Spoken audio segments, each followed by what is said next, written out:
Hey y'all, I'm sorry beforehand. One, the tornado siren, I couldn't get pictured because I was about to get a haircut. And two, sorry about all the traffic. This is in West Duluth. Okay, I'll see y'all in a little bit. Bye.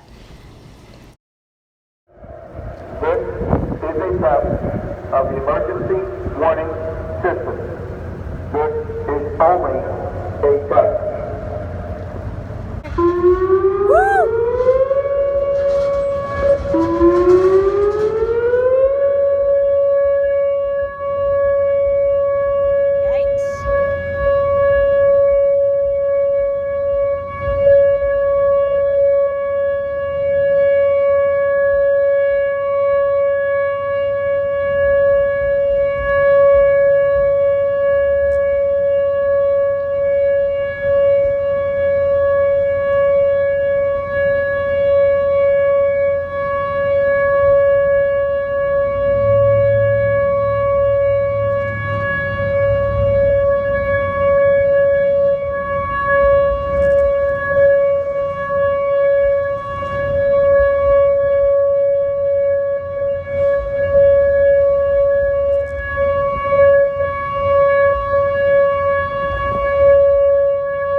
You can still hear some over that way.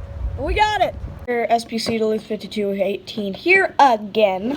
So, what I found out is one, it was windy, and two, again, we couldn't see the tornado siren, but it's just the way stuff goes, and yeah, so we'll see y'all in the next video, which might be EIS alerts.